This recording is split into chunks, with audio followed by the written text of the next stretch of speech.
As a church right now, we're talking about the things that young people need to be sharing with adults. And one of the questions I often get is, why would young people want to participate in the church anyway? What would it mean for young people to be a part of the church community? There's an awesome book that was written by a seminary professor named Kara Powell, where she talks about some of the characteristics that help people engage in the church. And this book has these incredibly simple ideas about what are the things that a young person would be looking for in a church community.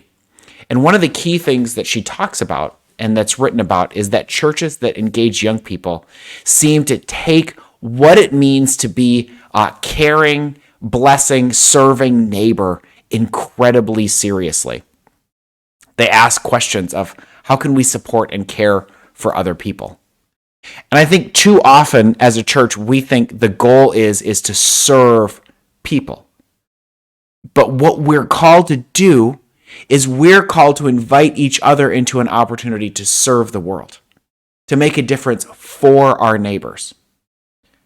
One of the questions that will often come up is, well, who is my neighbor? In fact, this is a question that got asked of Jesus specifically. He said, love your neighbor as yourself. And somebody says, well, who is my neighbor? But the context in which they say it is fascinating, because it says in Luke 10, verse 29, that when somebody asks Jesus, who is my neighbor, they give the motivation behind that question. And that motivation is he wanted to justify himself.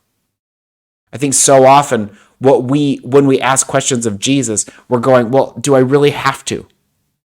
And when we ask the question the way Jesus calls us to ask it, when we say, oh, the reason that we ask who is my neighbor is because we want to begin to expand the story of who our neighbor is. You see, Jesus' reply goes back to them and tells this story about this Samaritan, somebody who nobody would have considered a neighbor, and says, you know, we can learn from a person who begins to lay down his or her or their lives for somebody else. We can begin to learn by caring for other people. If you're going to engage young people in what God is doing in their lives, we need to learn to ask this question over and over again. How can we continue to be a better neighbor, more caring and more blessing to more people in our lives? How can we begin to ask the question that Jesus asks, which is, how do I begin to serve others in the way that Jesus would, by giving my life, my heart, myself for other people? So I hope you'll do that.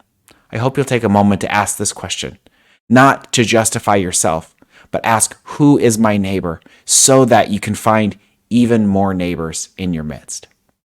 Love to see you this weekend, Wednesday evening at 6 or Sunday at 8:30 or 10:30 for worship.